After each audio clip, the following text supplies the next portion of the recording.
साथियों, मैं सुदामा प्रसाद अकेला और आप देख रहे हैं सोशल ब्रेन बॉस। आज अर्जक संघ का मानवतावादी दिवस है।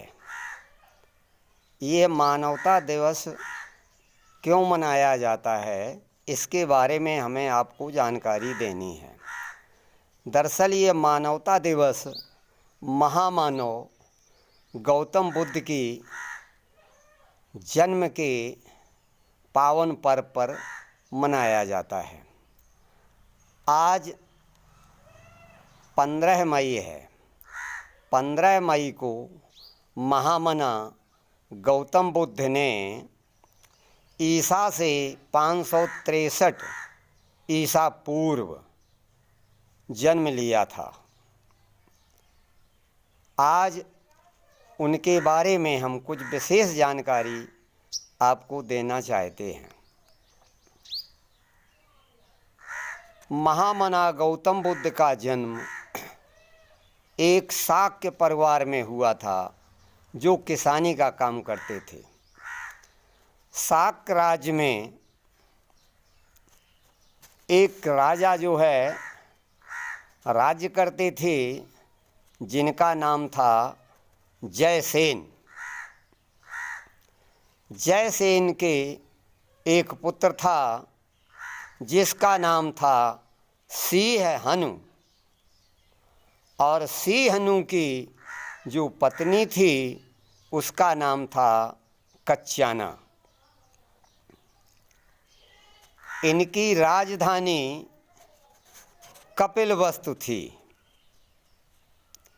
कपिलवस्तु में इनके पूर्वज रहते थे। सिंहनु और कच्छाना ने 5 पुत्रों को जन्म दिया।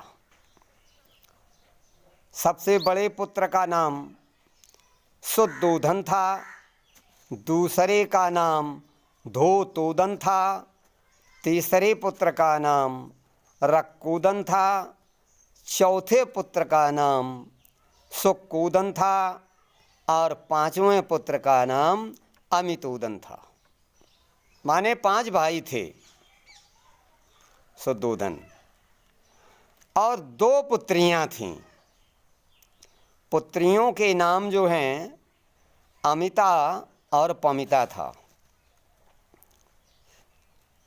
महामना गौतम बुद्ध के पिताजी का नाम शुद्धोधन था। राज्य इनका शाक्य था और गोत्र जो है वो आदित्य था, माने सूर्य गोत्र था, जो कि कुर्मियों का होता है या पटेलों का होता है। इनकी माता का नाम महामाया था। महामाया का जो मायका था वो रोहिणी नदी के उस पार एक कोलीय राज्य था। वहाँ पर उनके पिता राज्य करते थे, जिनका नाम था अज्जन। आप समझिए कि महामना बुद्ध के नाना का नाम अज्जन था और नानी का नाम सुलक्षणा था। अज्जन कोली समाज थे जो देवदह स्थान पर रहते थे। महामाया 2 बहनें थीं। छोटी बहन का नाम महाप्रजापति था।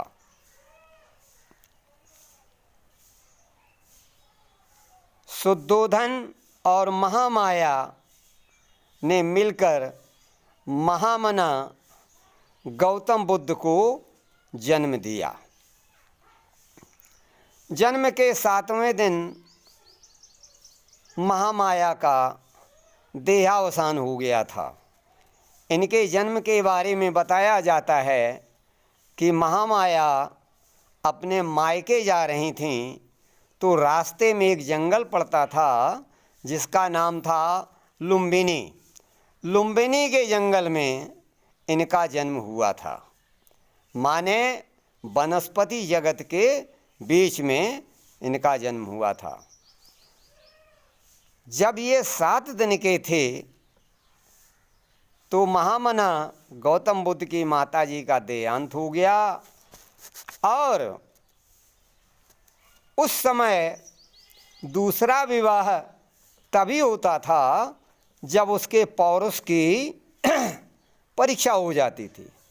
शुद्धोधन के पौरुष की परीक्षा हुई और उन्होंने अपनी छोटी साली महाप्रजापति को अपनी पत्नी बनाया और उनसे कहा कि आप जो हैं सिद्धार्थ गौतम का पालन पोषण करें। सिद्धार्थ गौतम 2 भाई थे।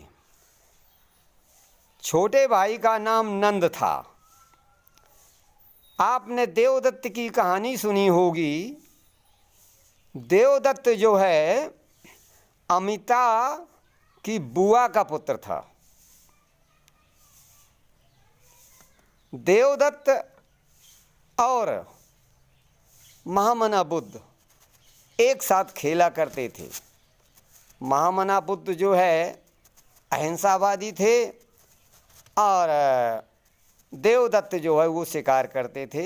आपने इनकी कहानी जरूर सुनी होगी। महाप्रजापति गौतमी ने इनका पालन पोषण किया और जब ये सयाने हो गए तो इन्होंने जो है अपना जो आचरण था वो ऐसा बनाया कि ये ध्यानामग्न हो जाते थे, और जो आजकल विपश्यना लोग करवाते हैं वो उसी समय ये करने लगे थे। खेतों पे जाते, बैठ जाते, आंख बंद कर लेते और चिंतन करने लगते थे। इनके आसपास जो हैं खेतों पर रहने वाले जीव जंतु, मोर हैं, पक्षी हैं या अन्य पशु आ जाते थे। जब ये सयाने हो गए तो इनकी पढ़ाई के लिए राजा शुद्धोधन ने जो है 8 ब्राह्मण आचार्यों को लगाया। उन 8 ब्राह्मण आचार्यों में सबसे बड़ा जो आचार्य था वो था सभ्यमित्र। सभ्यमित्र की देख रेख में जो है इनको शिक्षा दी गई। शिक्षा के बाद आपने सोचा कि इनको और आगे पढ़ाया जाए, तो इन्होंने जो है सभ्यमित्र को इन्हें सौंप दिया। सभ्यमित्र से पूरी शिक्षा पाने के बाद आपने एकाग्रता और समाधि का ज्ञान प्राप्त कर लिया। इसी बीच इन्हें पता चला कि आलार कालाम और भरद्वाज 2 ऐसे ऋषि हैं जो नई खोज के बारे में बताते हैं। इनकी लालसा थी कि हम नया जानें। आलार कालाम के पास गए, भरद्वाज के पास गए, लेकिन इन्हें वहाँ पर जो है ऐसा कुछ नहीं मिला जो ये चाह रहे थे। शाक्यों के पूर्वजों में एक त्योहार होता था जिसे बप्र मंगल कहते थे। इस दिन हर शाक्य जो है वो अपने खेतों में हल चलाता था। आपके राज्य में 10,000 हल चलते थे। उस त्योहार में जो है राजा भी अपने हाथ से हल चलाता था। धीरे धीरे जब ये और सयाने हो गए तो ये बड़े कारुणिक हो गए। इनका स्वभाव जो है कारुणिक हो गया। ये पशुवध का विरोध करने लगे, ये अहिंसा की बात करने लगे। तो इनकी जो महामाता गौतमी थीं उनसे इनकी बहस हो जाती थी। गौतमी कहती थीं कि आप क्षत्रिय हैं और क्षत्रिय का काम है युद्ध करना, क्षत्रिय का काम है राज्य की रक्षा करना, क्षत्रिय का काम है तलवार चलाना, तीर चलाना, ये सारी बातें सीखना।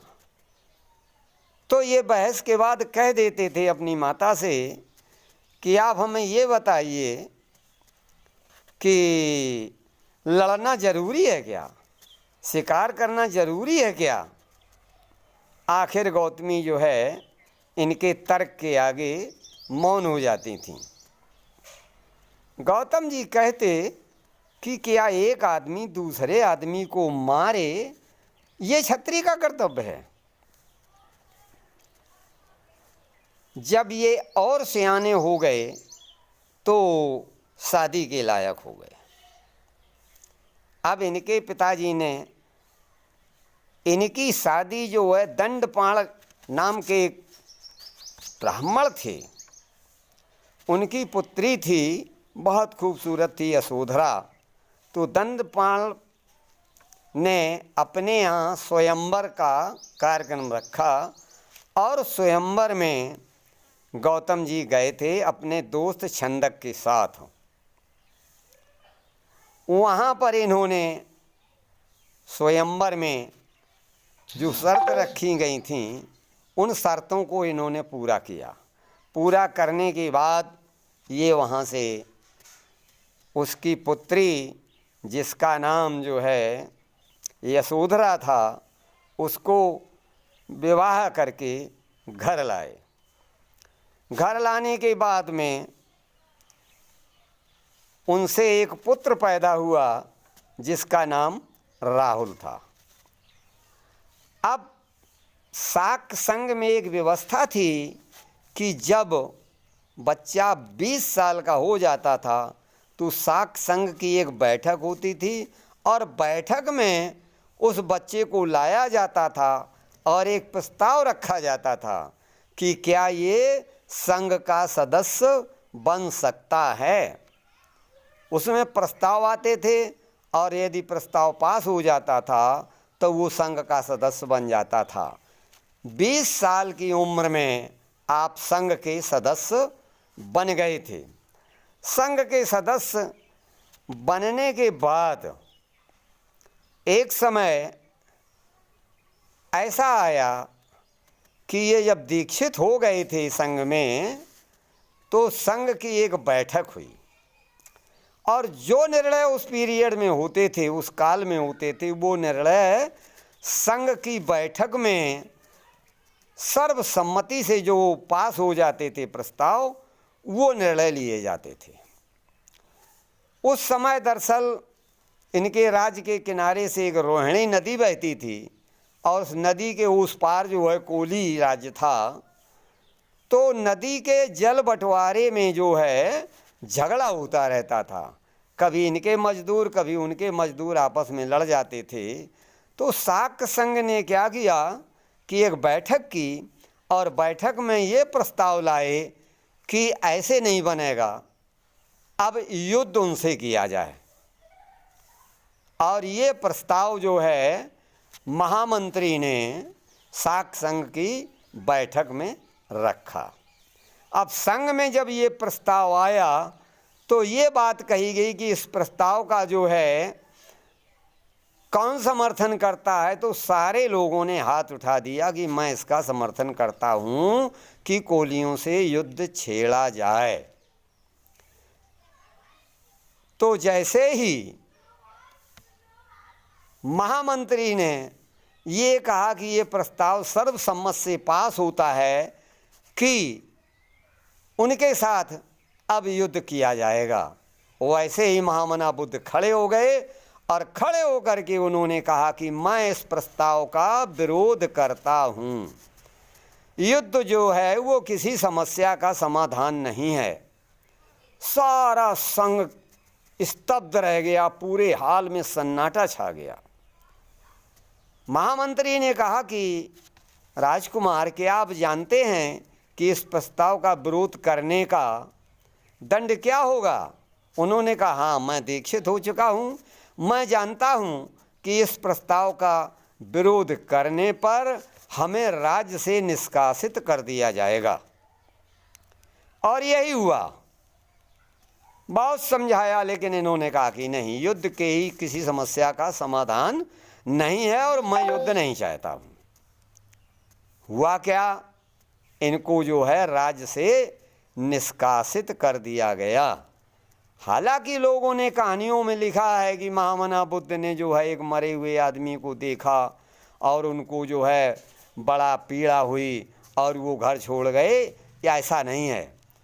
इन्होंने जो है शाक्त संघ के नियमों का पालन करने के बाद अपना राज्य छोड़ दिया था और राज्य छोड़ करके संघ का विरोध करके और ये अपना राज्य छोड़ के चले गए थे। उस समय दो बहुत ही महत्वपूर्ण और बहुत शक्तिशाली गणराज्य थे। एक कौशल गणराज्य था और एक जो है मौर्यों का, जिसमें बिंदुसार मौर्य थे। इन्होंने कहा कि बिंदुसार के यहाँ जो है बड़े बड़े विद्वान हैं, वहाँ जाकर के कुछ सीखेंगे, और ये बिंदुसार के राज्य में अपना राज्य छोड़ के चले गए। साथियों, अगले वीडियो में आपको इनके बारे में और बताएंगे, क्योंकि वीडियो लंबा हो जाता है। आपको यदि वीडियो पसंद आए तो आप इसे लाइक करें, सब्सक्राइब करें, ये आपसे नम्र निवेदन है। इसी के साथ मानवता दिवस पर आप सब देशवासियों को बहुत बहुत बधाई। जय समाज, जय मानववाद, अर्जक संघ, जय अर्जक संघ, जय संविधान, जय विज्ञान।